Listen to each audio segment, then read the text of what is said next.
오늘 우리에게 주신 말씀은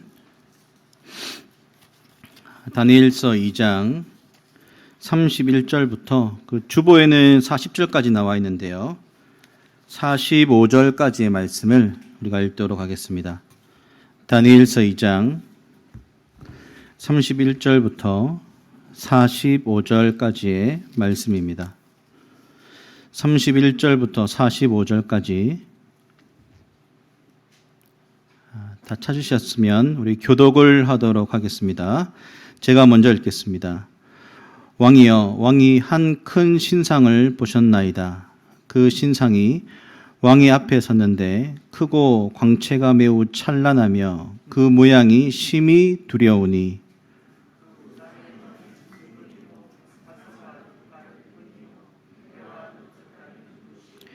그 종아리는 쇠요, 그 발은 얼마는 쇠요, 얼마는 진흙이었나이다.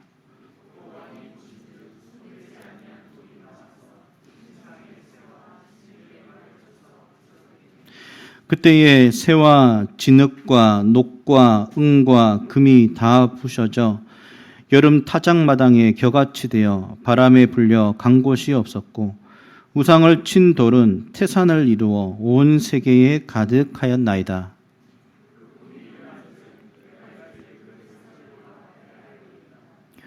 왕이여, 왕은 여러 왕들 중에 왕이시라. 하늘의 하나님이 나라와 권세와 능력과 영광을 왕에게 주셨고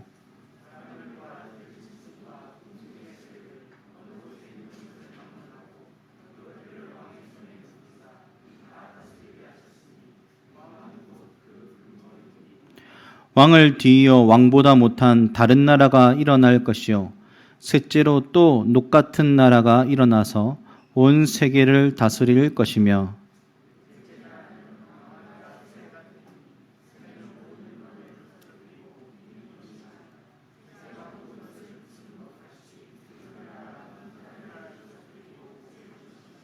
왕께서 그 발과 발가락이 얼마는 토기장이의 진흙이요 얼마는 쇠인 것을 보셨은즉 그 나라가 나누일 것이며 왕께서 쇠와 진흙이 섞인 것을 보셨은즉 그 나라가 쇠 같은 든든함이 있을 것이나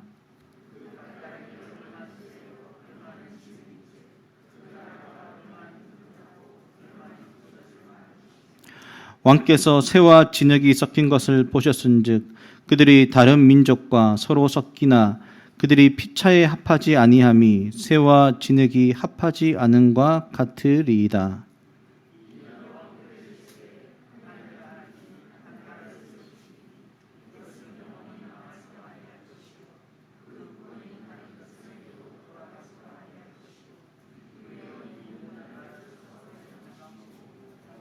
(45절) 같이 읽겠습니다. 손대지 아니한 돌이 선에서 나와서 쇠와 녹과 진흙과 은과 금을 부서뜨린 것을 왕께서 보신 것은 크신 하나님이 장래일을 왕께 알게 하신 것이라. 이 꿈은 참되고 이 해석은 확실하니이다 하니. 아멘. 시간 하나님 나라로 본 다니엘서 7번째 산돌이라는 제목으로 목사님 말씀 증거해 주시겠습니다.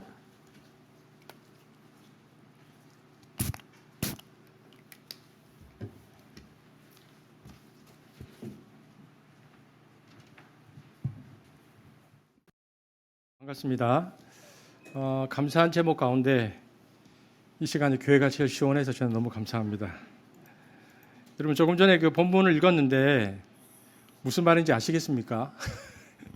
개인적으로 묵상을 하면 만약 개인적으로 묵상을 하시면 본문을 읽으면서 도대체 이게 무슨 말인가 이렇게 생각할 수가 있습니다. 오늘 이 본문을 중심으로 우리가 함께 하나님께서 우리 공동체에 주시는 또 말씀을 받기를 원합니다. 특별히 무더운 날 교회 오신 여러분들을 환영하고 한 사람도 그냥 왔다가 가는 분 없이 성령 하나님께서 또 여러분을 만져주시고 또 여러분에게 깨달음과 또 삶의 의미를 주시는 시간이 되기를 소망합니다. 제가 기도하고 말씀 전하겠습니다. 사랑의 하나님 감사합니다. 오늘도 저희들이 주의 말씀 앞에 섰습니다. 성령 하나님, 성경을 쓰신 성령께서 오늘 우리에게 말씀하여 주시고 깨닫게 하여 주시고 또 말씀으로 살게 하시고 또 그 살아님으로 말미암아 이 땅 가운데 하나님의 나라가 우리를 통해서 이루어지는데 우리가 쓰임 받도록 우리 공동체를 사용하여 주옵소서. 예수님 이름으로 기도합니다. 아멘. 우리는 지난주에 느부갓네살이 꿈을 꾸고 그리고 내가 꾼 꿈의 내용들을 너희들이 말하고 해석해 보아라 라는 본문으로 말씀을 보았고요. 그래서 이제 다니엘이 느부갓네살의 꿈을 해석했다. 이게 지난주에 우리 보았던 말씀입니다. 오늘은 이제 좀 더 구체적으로 들어가서 느부갓네살 왕이 꾼 꿈의 그 내용에 관해서 그리고 그 내용과 해석에 관해서 좀 보기를 원하는데 오늘 본문 31절에 보니까 다니엘이 왕 앞에 서서 이렇게 말하죠. 함께 목소리로 읽겠습니다. 31절인데 우리 영상으로 예배를 드리고 계시는 우리 성도님들도 함께 소리를 내어서 읽어주시길 바랍니다. 시작. 왕이여, 왕이 한 큰 신상을 보셨나이다. 크고 광채가 매우 찬란하며 그 모양이 심히 두려우니. 왕이 꿈을 꾸었는데 다니엘이 이제 그 꿈을 말하는데 왕은 이런 꿈을 꾸었다는 것입니다. 왕이여, 왕이 한 큰 신상을 보았다. 한 큰 신상은 그 당시 사람들이 섬기던 특정 우상을 가리키는 것이 아니고요. 사람의 형상을 한 동상을 말합니다. 그러니까 이처럼 형상이 사람의 모습을 하고 있다는 것은 그것이 상징하는 세상 제국들이 모두 인본주의 나라임을 암시합니다. 그래서 31절 후반절에 보니까 뭐라고 되어 있냐면 그 신상은 크고 광채가 매우 찬란하여 모양이 심히 두려울 정도였다 이렇게 되어 있습니다. 여러분 세상의 제국들이 그렇습니다. 겉보기에 화려하고 커서 사실 제국들 앞에 서면 사람들이 키가 죽을 정도이죠. 여러분 수많은 사람들이 모여있는 콘서트장이나 대형 경기장에 갔을 때 압도되는 것처럼 또 강대국들이 경제적 부를 토대로 핵 잠수함, 또 항공모함, 차세대 전투기 등 현대화된 군사력을 갖춘 것을 볼 때에 약소국들은 그 앞에서 주눅이 듭니다. 이처럼 세상은 물질로 이뤄낸 화려함과 힘으로 사람들을 압도해서 더 힘이 강한 자가 약한 자를 자신의 종으로 부립니다. 그리고 오늘 본문에서 그 인본주의, 이 신상의 각 부위가 상징하고 있는 나라들 역시 세계를 제패할 막강한 제국들이고 찬란한 문명들인데 그 모든 제국들의 한마디의 특징은 그 세계의 제국들은 인본주의 나라다라고 말하고 있습니다. 자, 그러면 구체적으로 그 신상 인본주의 나라들은 어떤 나라들인가를 32절, 33절에서 말하고 있습니다. 지금 느부갓네살이 꾼 꿈 얘기를 다니엘이 하고 있는 것입니다. 느부갓네살이 이런 꿈을 꾸었습니다. 32절, 33절입니다. 읽겠습니다. 시작. 그 우상의 머리는 순금이요, 가슴과 두 팔은 은이요, 배와 넓적 다리는 노시요, 그 종아리는 쇠요, 그 발은 얼마는 쇠요, 얼마는 진흙이었나이다. 왕이 꿈에서 본 신상이 있는데요.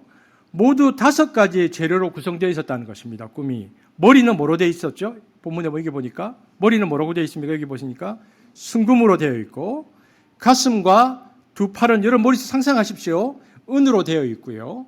배와 넓적다리는 노수로 되어 있고 종아리는 쇠로 되어 있고요. 마지막으로 본 그 발 부분은 일부분은 쇠로 되어 있고 일부분은 흙으로 되어 있었다 이렇게 말합니다.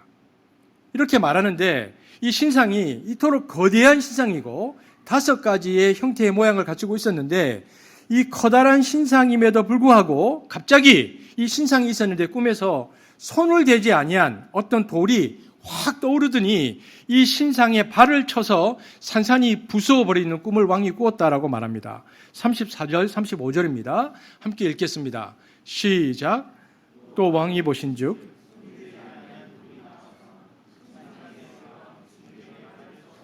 부서뜨림에 그때의 새와 진흙과 놋과 은과 금이 다 부서져 여름 타작 마당에 겨같이 되어 바람에 불려간 곳이 없었고 우상을 친 돌은 태산을 이루어 온 세계에 가득하였나이다.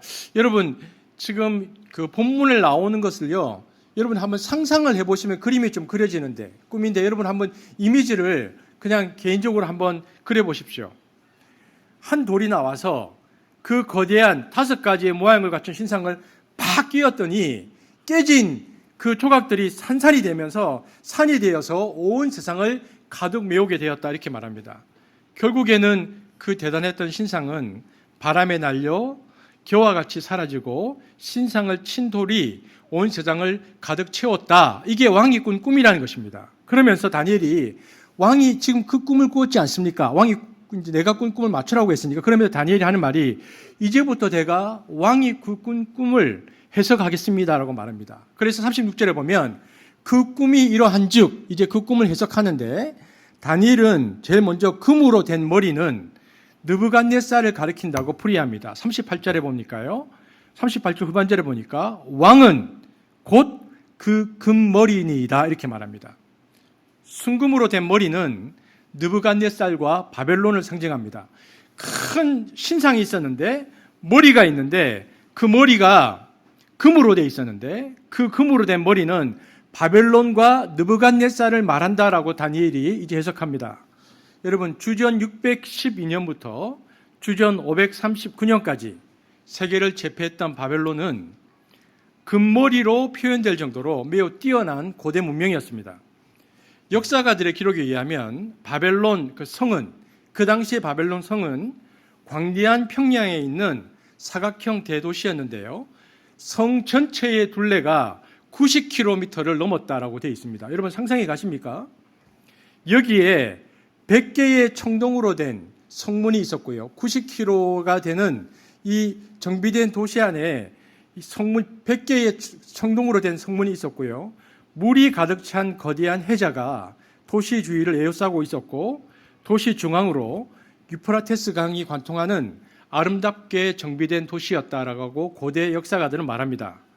더욱이 이 바벨론 문명의 가장 뛰어난 것 중 하나가 뭐냐면 우리가 역사 시간에 배웠던 함무라비 법전입니다. 주전 18세기 바벨론은 고바벨론, 중바벨론, 신바벨론이 있는데 지금 우리가 보고 있는 바벨론은 이제 마지막 신바벨론이고요.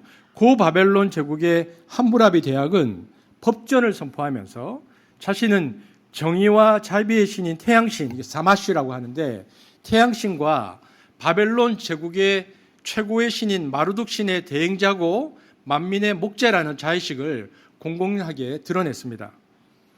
이는 강력한 중앙 집권 기능의 조직을 운영하기 위해서 만들어졌는데요. 이 함무라비 법전은 모세의 율법과 함께 인류 역사상 가장 오래된 국가 운영 법전으로 꼽힙니다. 그래서 제가 기억이 납니다. 신학교 다닐 때에 그 모세의 오경 법전과 함무라비 법전을 비교하면서 공부했던 기억이 나는데요. 특별히 이 함무라비 법전을 보면 사회적 약자를 보호하고 상처받고 피해 입은 사람에 대한 법적 정의를 담고 있어서 상당히 선진적인 법률 체계를 갖춘 법전입니다. 여러분 바벨론에 앞서서 세계를 제패했던 나라가 어디입니까? 기억납니까? 아수르입니다.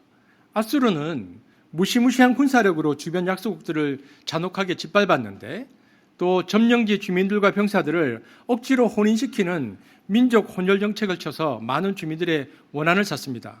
반면에 우리가 지금 살피고 있는 신흥국인 바벨론은 이 정책을 바꿔서요. 아수르하고 다른 정책을 쓰는데 정복한 각 나라들의 엘리트들을 데려와서 교육을 해서 다시 그 나라로 돌려보냈죠. 그러니까 아수르와 다르죠.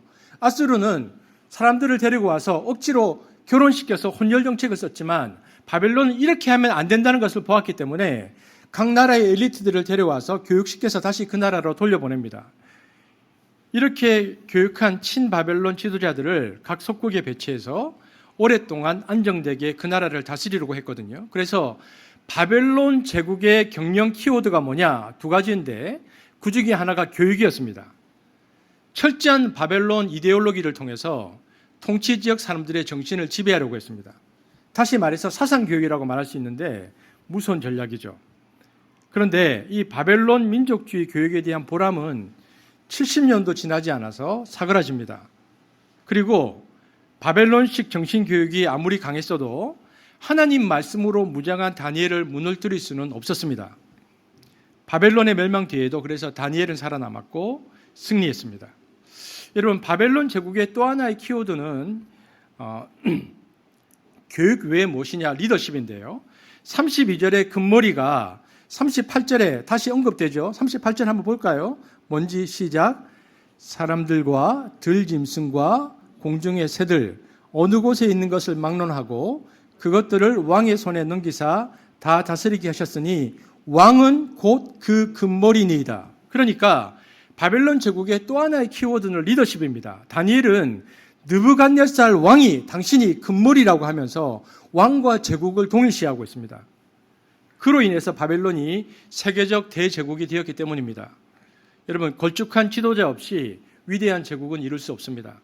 특히 바벨론은 느부갓네살이 43년 동안 통치했는데 우리로 따지면 영조, 그러니까 주변 강대국들을 격파하고 영토를 거대하게 넓혔습니다. 뿐만 아니라 정치, 경제, 과학, 문화, 건축 등 모든 분야에서 찬란한 바벨론 문명의 기반을 닦았던 사람이 느부갓네살 왕이었습니다. 그러니까 우리나라로 치면 정치적 안정을 기반으로 영토를 확장한 정복 궁주인 고구려의 광개토 대왕과 또 찬란한 문예부흥을 일으킨 조선의 세종대왕을 합쳐놓은 것 같은 왕이 느부갓네살 왕이었습니다.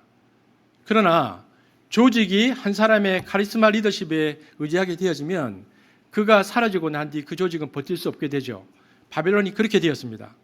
느부갓네살 왕이 죽은 후에 국력이 급속히 쇠퇴되면서 대제국에서 간신히 명맥만 유지하는 평범한 나라가 되었다가 결국 역사에서 사라지고 말았는데요. 그토록 찬란했던 바벨론의 영광은 70년을 가지 못했습니다. 그리고 바벨론이 무너지죠. 그것이 금으로 해석되어지는 나라였습니다. 금으로 상징되어지는 느부갓네살의 나라 다음에 나오는 나라가 뭐였습니까? 아까 기억납니까? 금 다음에 뭐가 나왔죠? 은입니다. 누가 은이라고 그랬죠? 금방 은이라고 했는데 이쪽 어딘가에서 소리가 났습니다.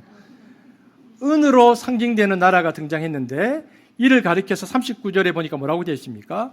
왕보다 못한 나라다라고 해석합니다. 그러니까 뭐냐면요, 머리에서 다리로 내려갈수록 재료가 금에서 은, 은에서 놋, 놋에서 새와 진흙으로 점점 재료가 안 좋아집니다. 그러니까 역사가 흐를수록 세상의 제국은 탁월해지는 것이 아니라 더 안 좋아진다는 의미입니다.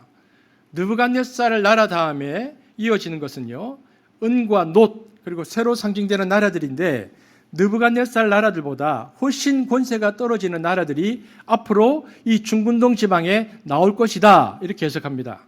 은으로 된 가슴과 두 팔은 어디냐? 메데 페르시아 제국을 상징합니다. 페르시아는 바벨론 이후에 세계의 제권을 잡는데요. 페르시아는 바벨론 뒤를 이어서 주전 539년부터 330년까지 근 200년 동안 세계를 제패합니다. 여러분, 오늘 그 2장에 나오고요. 이 똑같은 꿈이 7장에 한 번 더 나오거든요. 이에 대한 예언이 7장 5절에도 나옵니다. 한번 읽어보겠습니다. 이 페르시아 메데 제국에 대한 꿈 얘기가 지금 2장은 느부갓네살이 꾸잖아요. 근데 7장에 가면 다니엘이 똑같은 꿈을 한 번 더 꾸는데 약간 다르게 꿉니다. 그것이 7장 5절에 나옵니다. 한번 읽겠습니다. 시작. 다른 짐승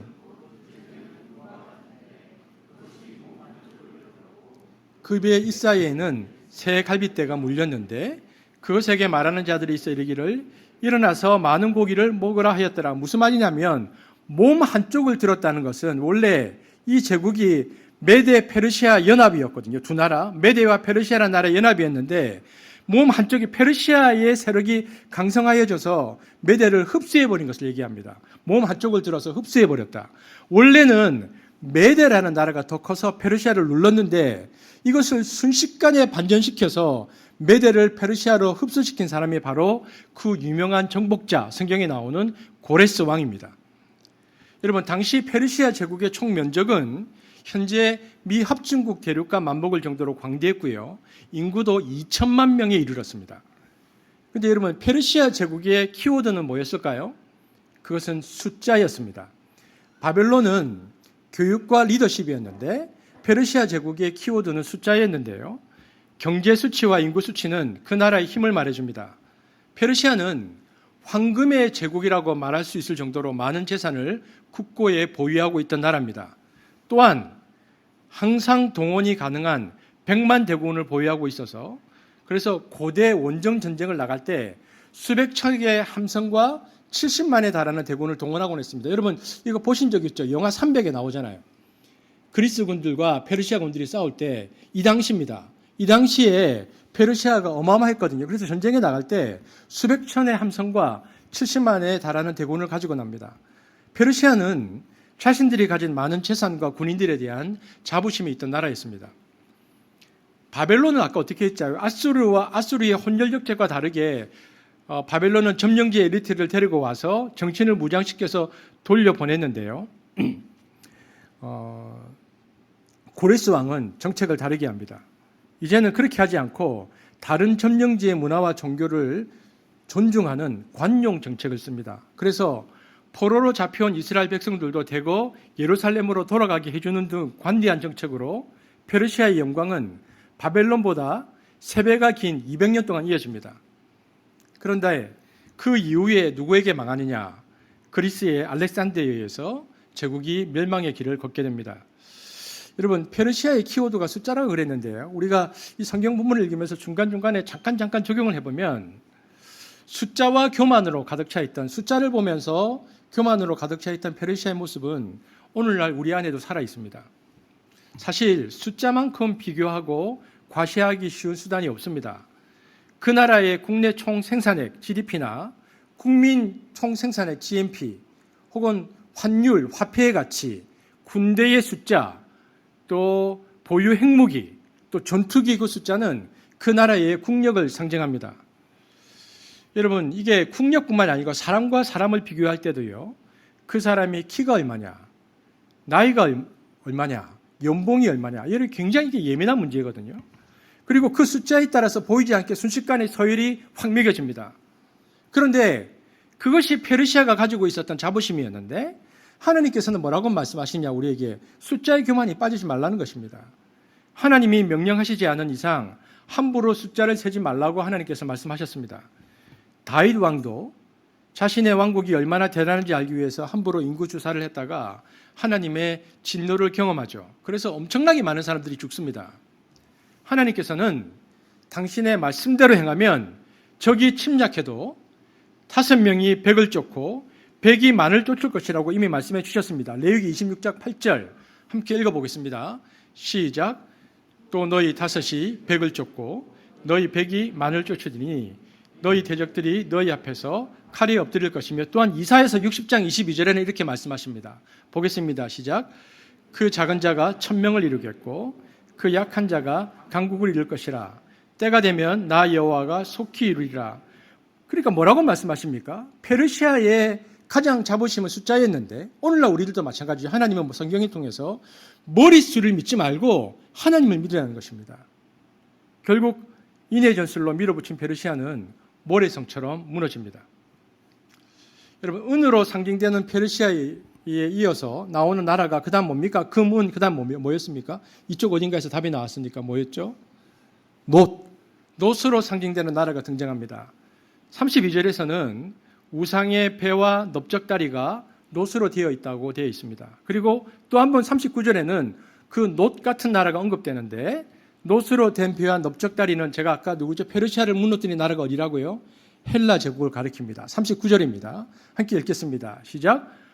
왕을 뒤이어 왕보다 못한 나라가 일어날 것이요, 셋째로 또 놋 같은 나라가 일어나서 온 세계를 다스릴 것이며, 바벨론을 페르시아가 무너뜨리고 페르시아를 헬라, 그리스가 무너뜨릴 것이다. 여기에서 놋 같은 나라의 특징이 39절에 뭐라고 되어 있습니까?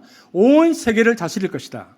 알렉산더 대왕의 등장으로 헬라 제국은 주전 333년부터 주전 63년까지 270년 동안 세계를 제패합니다. 근데 여러분, 이 제국은 좀 독특해요. 그때까지, 그 이전까지의 제국들은 모두 이집트, 아수르, 바벨론, 페르시아는 모두 동방에서 발생한 제국들이었는데, 헬라 제국은 최초로 서방인 유럽에서 시작해서 동방으로까지 펼쳐진 제국이었습니다. 다니엘서 7장 6절 읽어보겠습니다. 이 나라의 특징을 다니엘서 7장이 그 그리스 나라를 한 번 더 설명하는데요. 시작. 그 후에 내가 또 본즉 다른 짐승 곧 표범과 같은 것이 있는데 그 등에는 새의 날개 넷이 있고 그 짐승에게 또 머리 넷이 있으며 권세를 받았더라. 여기에 나오는 표범 같은 동물은 바로 알렉산더 대왕을 가리킵니다. 표범은 잔인하고 민첩한 사냥꾼이거든요. 여러분, 알렉산더 대왕이 23세의 젊은 나이에 왕좌에 올라서 10년 만에 메데 페르시아 제국의 영토를 다 점령해 버립니다. 그리고 뭐라고 되어 있습니까? 여기 보니까 4개의 머리와 4개의 날개도 정확한 예언인데요. 알렉산더 대왕이 23세에 등극해서 33년의 젊은 나이로 세상을 떠나잖아요.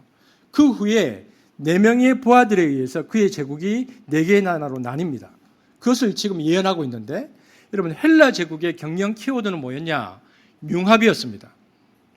알렉산더 대왕은 동방의 오리엔트 문화와 그리스 문화를 섞어서 고대 최고의 문명인 헬라 문화를 만들어냅니다.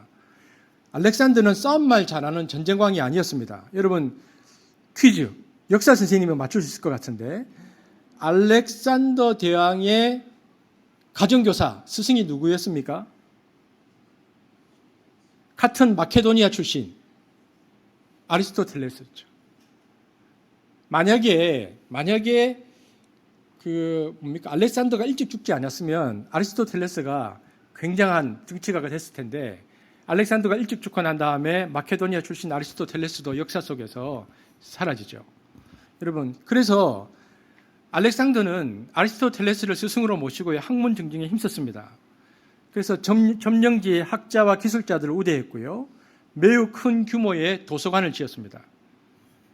강제 혼혈 정책으로 밀어붙였던 아스루와는 달리 알렉산더는 그리스인들과 페르시아인들 사이에 자연스러운 결혼을 장려해서 세계 동포주의를 이루려고 했습니다. 그 결과 헬라 문명은 인류 문명의 꽃이라고 할 정도로 찬란하게 꽃피웁니다. 그래서 여러분, 그리스의 건축, 미술, 도자기 조각들은 지금까지도 사람들의 경탄을 자아내고, 또 우리가 잘 아는 아르키메데스 그리고 피타고라스와 같은 쟁쟁한 수학자, 과학자, 그리고 소크라테스, 플라톤 같은 철학자들도 그때 다 배출됩니다. 하지만 그리스인들, 헬라인들의 우상 숭배는 굉장히 뿌리가 깊었습니다. 모든 중요한 정책을 결정하기 전에는 델포이 신전에 와서 신들의 계시를 물었고요. 또 아테네와 고린도 같은 대도시 곳곳에서는 수백 가지 종류의 우상들이 즐비했습니다. 이들이 우상의 신전에 가서 제사를 드린다 함은 여사제와 음란 행위를 하는 것을 가리킵니다. 또한 이 당시 기록을 보면 몸에 장애가 있는 아이들은 어릴 때 유기할 정도로 약자에 대한 배려가 없는 엘리트 만능 문화였습니다. 지금도 마찬가지죠. 헬라인들과 같은 지적 교만이, 엘리트 만능주의가 우리 안에 있을 수 있습니다. 그렇다면, 혹 우리 안에 그럴 수 있다면 회개하고 모든 지혜 위에 뛰어나신 예수 그리스도 앞에 온전히 굴복해야 합니다. 잠언서 9장 10절 읽겠습니다. 시작. 여호와를 경외하는 것이 지혜의 근본이요 거룩하신 자를 아는 것이 명철이니이다. 여러분, 인본주의의 그래서 극치인 헬라 제국의 영광은 이에 이어서 등장하는 나라, 어떤 나라입니까? 그 다음에는 쇠의 나라. 자, 40절 읽어보겠습니다. 시작. 넷째 나라는 강하기가 쇠 같으리니 쇠는 모든 물건을 부서뜨리고 이기는 것이라. 쇠가 모든 것을 부수는 것 같이 그 나라가 문나라를 부서뜨리고 찢을 것이며, 신체 가운데 가장 강력한 힘이 표출되는 부분이 종아리인데, 33절과 41절에 나오는 쇠로 된 나라는 어느 나라일까요? 바벨론, 페르시아, 그리스, 헬라 다음에 나온 나라가 어디입니까? 주전 63년부터 본격적으로 역사에 등장해서 세계를 제패한 네 번째 제국인 로마를 가리킵니다. 7장에 보면 다니엘이 이 로마에 대한 환상을 보는데 7장 7절에 이렇게 로마에 대한 환상이 한 번 더 나옵니다. 읽어보겠습니다. 시작. 내가 밤 환상 가운데 그 다음에 본 넷째 짐승은 무섭고 놀라우며 또 매우 강하며 그 나머지를 발로 밟았으며, 이 짐승은 전에 모든 짐승과 다르고 또 10뿔이 있더라. 여러분, 여기 보니까 뿔은 권세를 가리키는데 이 짐승이 10뿔을 가졌다는 겁니다. 그러니까 로마가 엄청나게 큰 권세를 가졌다는 거죠. 로마는 원로원을 중심으로 공화정 체제와 또 황제에게 모든 권력이 집중되는 왕정 체제를 번갈아 가면서 운영했던 나라입니다. 이 원로원과 이 민의 시스템이 오늘날의 영국과 미국의 그 의회 상하원 시스템의 원조가 됩니다. 아주 비슷해요. 보면 로마 제국의 경영 키워드는 뭐였냐? 관용이었습니다. 황제들은 동전 앞면에 자신의 얼굴을 새기고 뒷면에는 관용이란 단어를 새기기를 좋아했습니다. 여러분, 그 로마인 이야기 저자 그러니까 시노 나나미는 특별히 다른 민족보다 뛰어난 것이 없었던 로마인들이 500년 넘게 세계를 제패할 수 있었던 것은 적대국들이나 점령국, 우방국들로부터 무엇이든 흡수하고 포용하고 배우렸기 때문에 로마 제국이 500년 넘게 갈 수 있었다라고 말하고 있습니다. 그건 어느 정도 사실입니다. 로마는 그리스를 무너뜨렸지만 알렉산더가 닦아놓은 헬라 제국의 언어와 철학과 군사 운영 시스템을 그대로 다 흡수해버립니다. 그리고 점령국에서 사용되는 무기나 진법도 바로 배워서 전쟁에 응용했고요. 각국의 기술자들을 우대해서 끊임없이 새로운 과학 기술들을 발전해냅니다. 로마입니다. 그러나 로마 제국은 관용만 베풀지 않았습니다.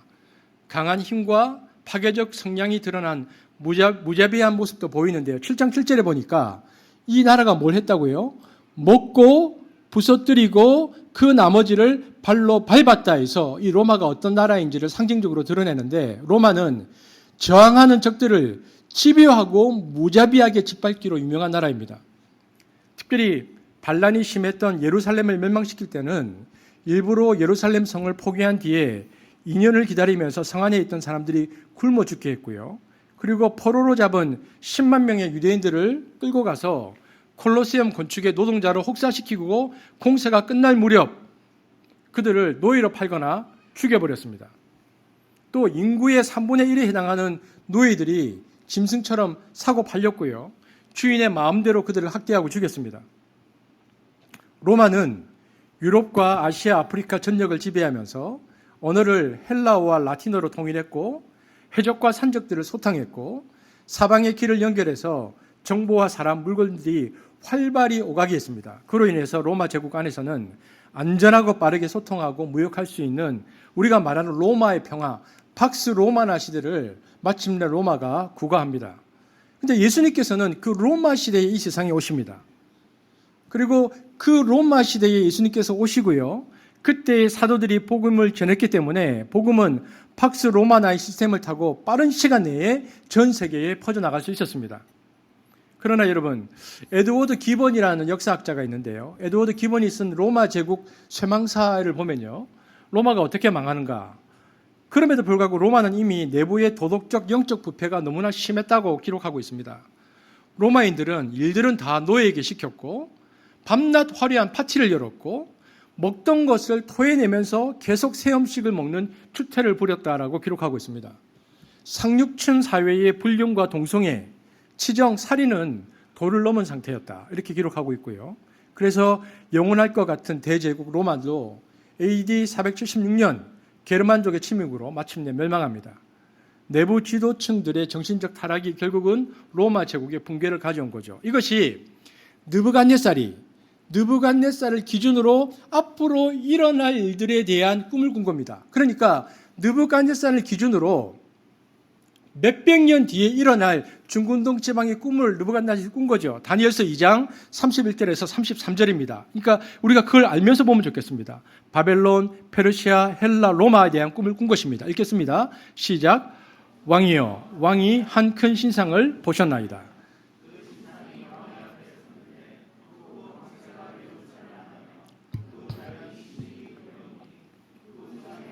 순금이요, 가슴과 두 팔은 은이요, 배와 넓적다리는 노시요, 그 종아리는 쇠요, 그 발은 얼마는 쇠요, 얼마는 진흙이었나이다. 여러분, 느부갓네살이 그래서 꿈을 꿔서 앞으로 일어날 바벨론 제국뿐만 아니라 앞으로 그 이후에 일어날 수백 년 뒤에 일어날 제국들에 대한 꿈을 꾸고요. 제국의 암달에 대한 불길한 신탁을 받은 것입니다.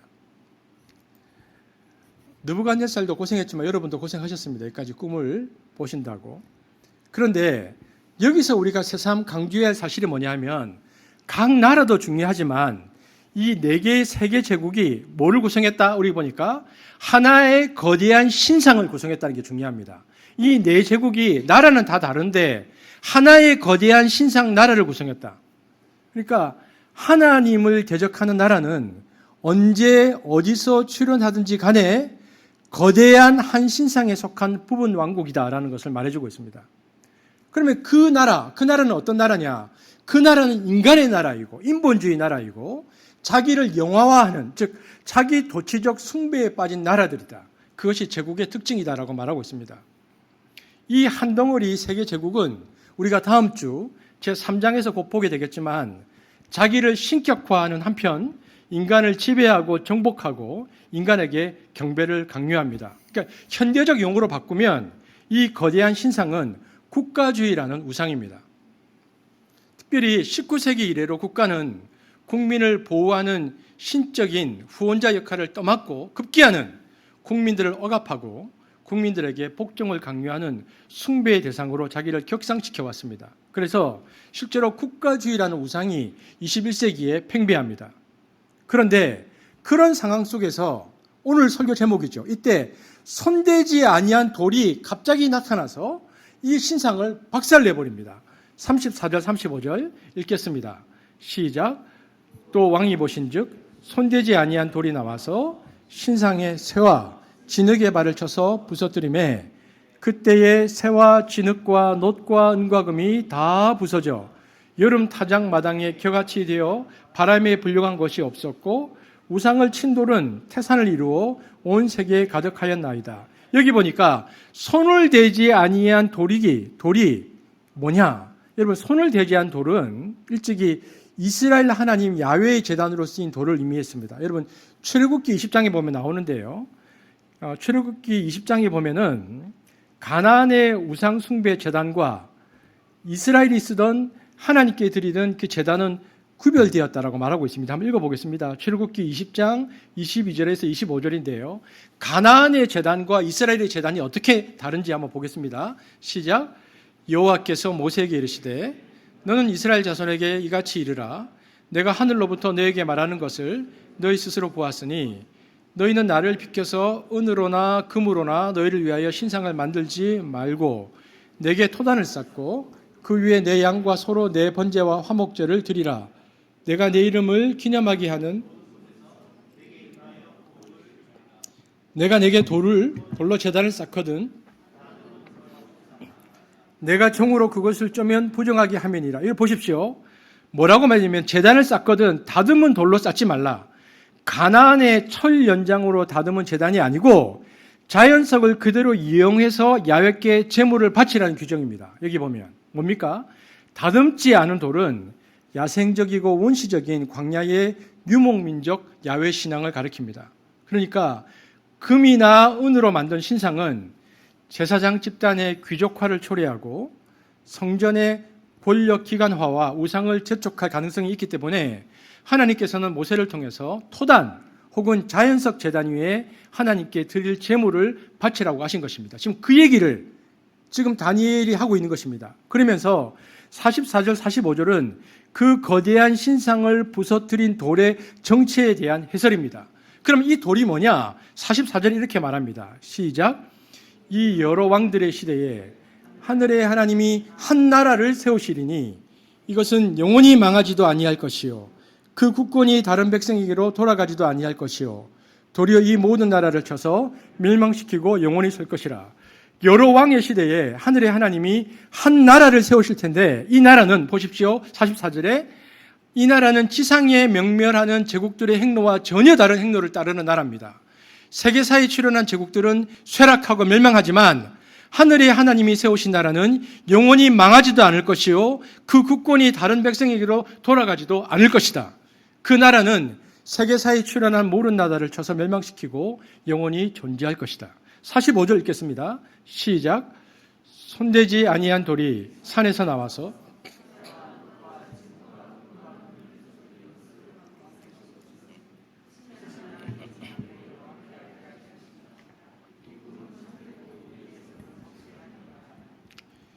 산에서 나와서 새와 놋과 진흙과 은과 금을 부서뜨린 돌이 뭐냐? 바로 하나님 나라다.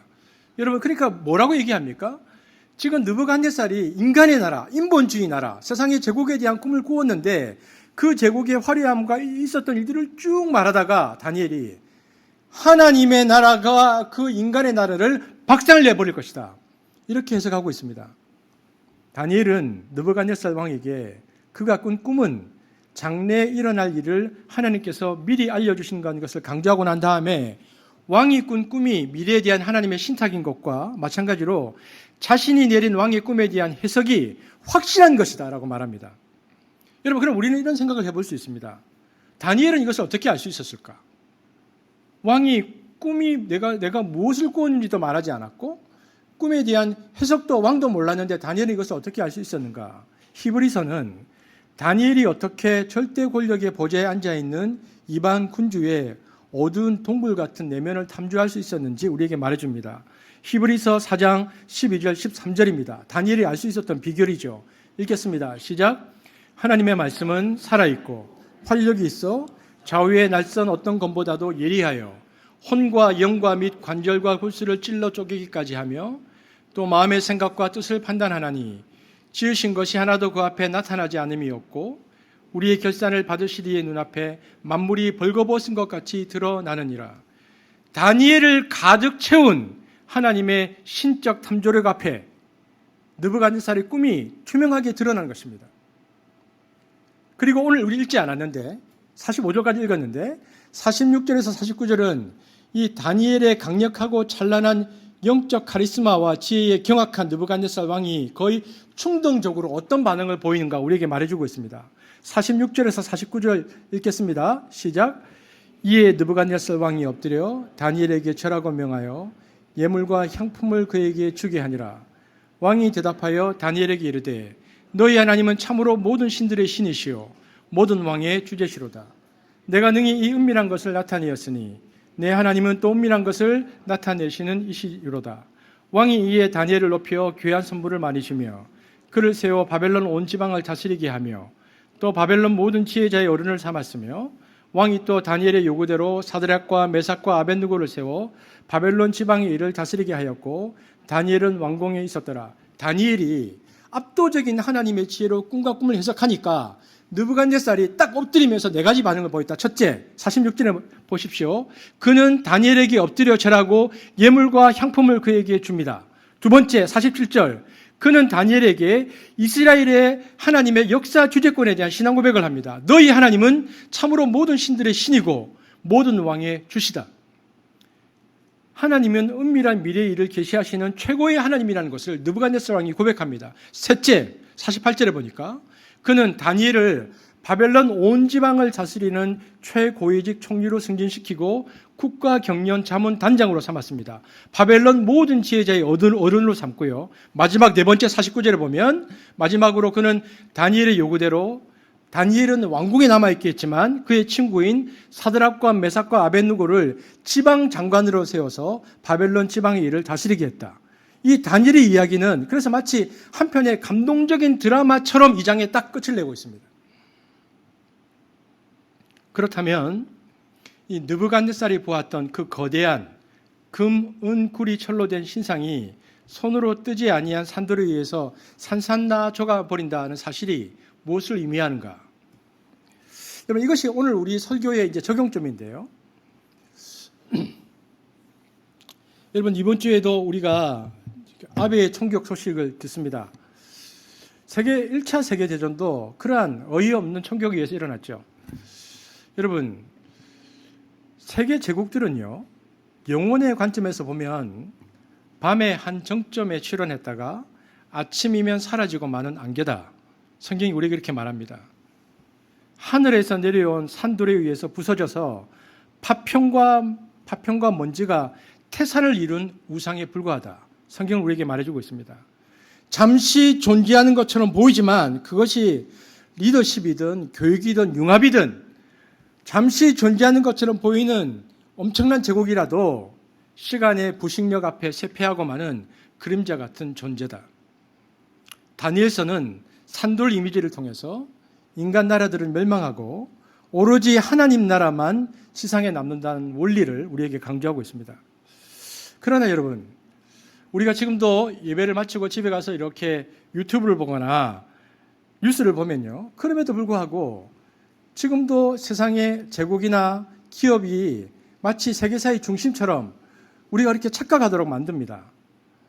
시장을 독점하기 위해서 물불을 가리지 않는 다국적 기업, 또 청년들의 가슴 속에 마약 같은 연기를 고취시켜서 부를 획득하는 담배 회사, 자원을 독점하기 위해서 전쟁을 일삼는 나라와 그 배후에 있는 거대한 석유, 천연가스, 에너지 기업, 이것들로 전쟁이 일어나죠. 또 전례 없는 세계적 식량 위기를 초래할 농산물 개방을 강요하는 국제무역 질서, 또 그것을 조장하는 강대국의 다국적 종묘회사들, 몬산토나 카길이나, 그러나 이 모두는 반드시 파쇄될 은, 놋, 새와 진흙의 나라일 뿐이다. 하나님을 믿는 사람들은 보아야 한다라고 성경이 말하고 있는 것입니다. 동양 얘기를 좀 해볼까요? 명나라부터 청나라까지 모든 황제들이 거주했던 자금성, 여러분 자금성 한번 가보셨습니까? 저는 가본 적이 있는데 그곳에는요 나무 한 그루 자라지 않습니다. 중국 황제들이 자객들로부터 자신을 지키기 위해서 그 광활한 성 안에 있는 모든 나무를 베어버렸거든요. 모든 제국의 황제가 안전에 집착하는 정신병에 걸렸다는 것을 보여주는 사례입니다. 폭력과 무력으로 이룬 승리와 평화는 결국 자기 파멸적 악몽으로 위장된 승리고 위장된 평화라는 것을 말하고 있죠. 결국 다니엘서 2장의 의도는 세계 제국들을 파쇄할 하나님의 나라가 역사의 중심 세력이다. 뿐만 아니라 그 나라는 힘과 그리고 폭력과 무력으로 세운 세상 제국과 전혀 다른 나라일 것이다 말합니다. 그러면 그 나라는 구체적으로 어떻게 다른 나라인가? 다니엘서 7장에 따르면 이 나라는 하늘나라에서 온 인자 같은 이가 하나님 아버지께 상속받은 나라다라고 말하고 있습니다. 다니엘서 7장 13절 읽겠습니다. 시작. 내가 또 밤 환상 중에 보니 인자 같은 이가 하늘 구름을 타고 와서 옛적부터 항상 계신 이에게 나아가 그 앞으로 인도되매, 이 인자 같은 이는 우리가 다음번에 살피겠지만 성육신 하시기 전 예수님입니다. 그런데 그가 위임받아서 다스릴 하나님 나라는 손으로 뜨지 아니한 산돌, 곧 하나님 자신의 힘으로 제국들을 돌파해 버린다라고 말하고 있습니다. 그처럼 강한 철과 진흙의 나라를 부서뜨리는 그 산돌은 그러면 도대체 무엇을 말하는 것인가? 그것이 의미하는 것은 산돌의 나라는 철과 진흙의 나라와 정반대의 힘으로 유지되는 나라다. 그러면 철과 진흙, 그러니까 폭력과 그들이 가지고 있는 제국의 어마어마한 힘으로 이루어지는 세상의 나라과 정반대로 이루어지는 그 하나님의 나라는 무엇이 다른가? 그 나라는 바로 진리의 나라다. 진리는 하나님을 사랑하고 이웃을 사랑하는 삶을 가능케 한다. 이 진리는 사랑으로 실현된다. 산돌은 진리와 사랑의 나라라는 것을 얘기하고 있습니다. 그래서 그 나라는 강하다는 것을 다니엘서가 말하고 있는데 보십시오.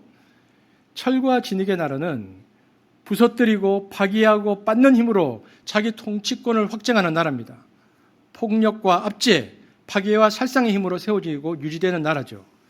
그에 비해서 산돌은 사람의 손에 뜨이지 않는 야생의 순수한 힘입니다. 그래서 신적인 힘인데 여기서 중요한 사실은 그 산돌에 의해서 파괴된 모든 자녀들이 하나님 나라의 구성인자가 된다는 것입니다. 그래서 세상의 나라와 전혀 다른 방식으로 하나님의 나라가 들어와서 세상의 나라를 박살내버리는데 세상의 나라가 가루가 되면서 태산을 이루는데 결국 그것이 다시 하나님의 나라의 재료로 쓰임받는다.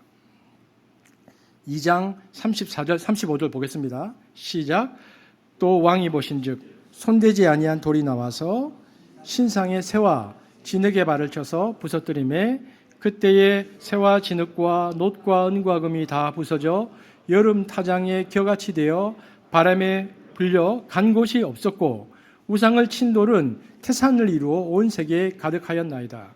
산돌은 자신에 의해 파괴된 신상의 잔해를 태산처럼 수북한 잔해로 만드는 하나님의 영적 갱신 능력을 보여주고 제국의 부서진 잔해 위에 하나님 나라를 구축합니다. 여러분 이것을 굉장히 잘 보여주는 성경 구절이 이사야서 2장 4절입니다. 세번역으로 읽겠습니다. 이것이 이렇게 구현된다는 것입니다. 이사야 선지자는 이것을 이렇게 표현했는데 읽겠습니다. 시작.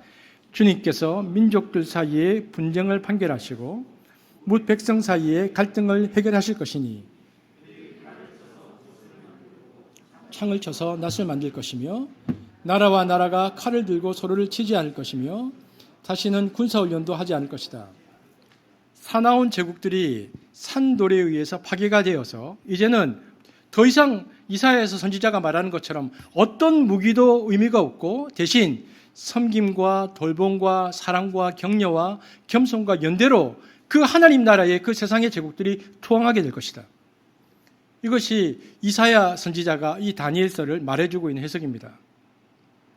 여러분, 그래서 세상의 제국은요, 자기 중심이라는 인본 중심의 나라인데 이 교만의 나라를 하나님의 나라가 와서 부서뜨리는데 어떻게 들어오는가? 자기 부인의 영성으로 그 나라를 박살내 버린다. 하나님에 대한 절대 복종으로 그 나라를 박상되어 버린다. 즉 하나님 사랑과 이웃 사랑으로 담금질된 자기 부인의 영성으로 자기의 존재를 드러내는 그 나라를 박살내 버린다. 이것을 한마디로 성경이 뭐라고 얘기하는가? 예수님께서 마태복음에서 그것을 온유라고 말씀하셨습니다. 온유의 개념은 정서적인 부드러움이 아닙니다. 온유의 개념은 오직 순종입니다. 순종하는 자에게 하나님께서 하나님의 나라 그 땅을 기업으로 주신다고 말했습니다. 마태복음 5장 5절입니다. 읽겠습니다. 시작. 온유한 사람은 복이 있다. 그들이 땅을 차지할 것이다.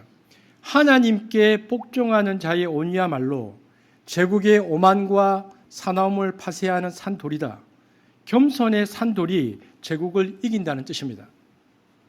여러분, 이 세상의 어떤 나라도 하나님 나라와 동일시할 수 없습니다.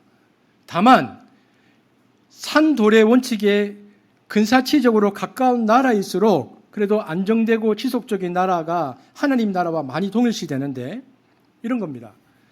최고 지도자가 겸손하고 온유한 자기 부인의 영성을 실천하는 나라와 공동체는 오래 지속되는 나라와 공동체로 남습니다. 최고 지도자가 겸손한 회사가 오래 남습니다. 목회자와 리더들이 겸손한 교회가 오래가는 교회입니다. 가장이 예수님처럼 겸손한 가정이 영원한 하나님 나라를 닮은 가정입니다.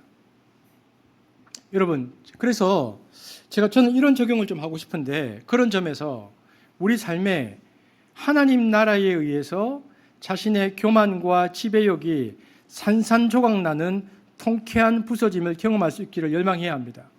우리는 살면서 왜 내 인생이 이거밖에 되지 않느냐, 왜 내가 하는 것마다 이렇게 되느냐라고 말하지만 실제로 내가 생각하고 내가 중요시 여겼던 것들이 박살나면서 결국 내 안에서 온유가 드러나서 하나님 말씀에 절대 순종함으로 내가 박살나고 다시 하나님 말씀으로 내가 새롭게 재편성되는 그 하나님의 나라가 내 안에서 이루어져야 한다는 것입니다. 특별히 청년들에게 제가 도전하고 싶습니다. 여러분, 청년의 때는요, 엄청난 가능성이 있는 나이지만 엄청난 좌절을 경험하는 나이입니다. 저에게도 누군가가 20대로 돌아갈 거냐고 물으면 저는 돌아갈 마음이 없습니다.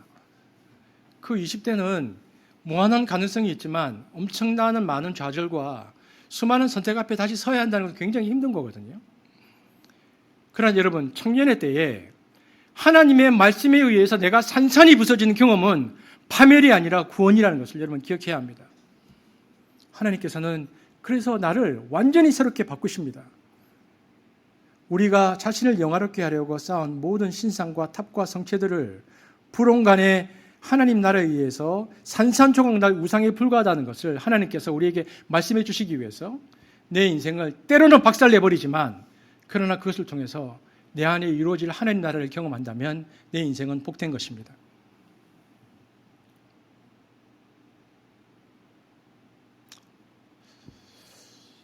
놀라운 사실은 뭐냐? 그런데 우리는 느부갓네살은 다니엘은 그렇게 해석해 주었지만 앞으로 하나님 나라가 와서 세계의 제국을 그렇게 무너뜨리실 거라고 말하고 있지만 놀라운 것은 우리는 이미 그 나라에 살고 있다는 것입니다.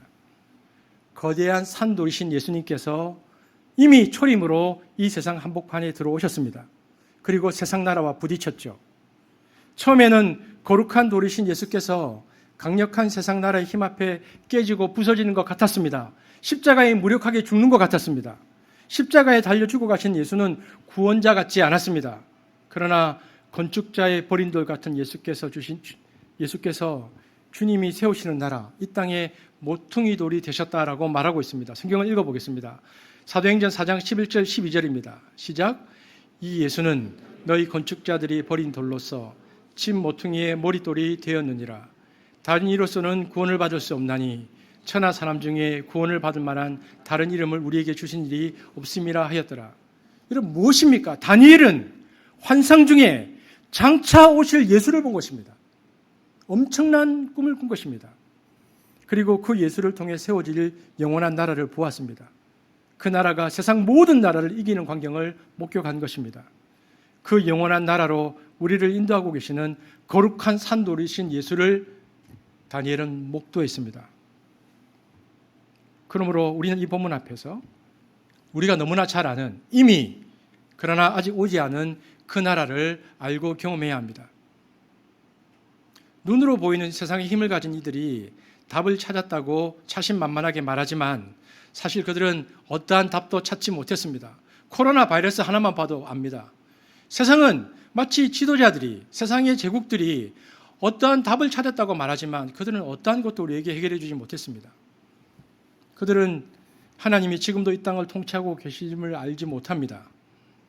하나님이 오늘도 당신의 계획과 뜻대로 이 세상을 운행하고 계심을 알지 못합니다. 하나님이 그들 가운데 이미 거룩한 산돌이신 구원자를 주셨고 그 구원자로 인해서 이 땅에 세워진 영원한 나라가 점점 확장되어져 가고 있는 것을 그들은 알지 못합니다. 그래서 그들은 불안합니다. 그래서 그들은 지금도 단잠을 이루지 못합니다. 앞에서는 큰 소리 치지만 혼자서는 깊은 한숨을 내쉬고 있습니다. 그러나 여러분, 우리는 역사를 주관하고 계시는 그 하나님을 알고 있습니다. 이미 이 세상 가운데 오신 하나님, 그리고 아직 오지 않았지만 확장되어져 가고 있는 거룩한 산돌 구원자 예수를 믿은 자들입니다. 그 나라는 지금 이 땅 가운데 이미 심기어졌고 자라고 있습니다. 그리고 우리는 그 나라에 속해 있습니다. 그래서 우리는 세상 속으로 들어가야 합니다. 그리고 세상이 보지 못하는 이 환상을 보여주고 그 의미를 다니엘처럼 들려줌으로 세상을 각성시키고 위로하고 깨어야 합니다. 하나님의 사람은 답을 가지고 있는 사람들입니다.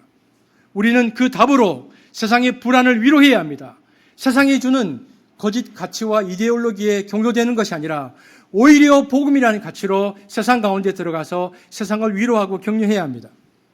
세상이 하나님의 계획을 알지 못하고 이해하지 못하기에 우리는 그들이 알아듣는 언어로 설명하고 보여주어야 합니다. 이 모든 과정을 통해서 마침내 우리 하나님이 어떤 분이신지를 세상 가운데 알려주어야 합니다.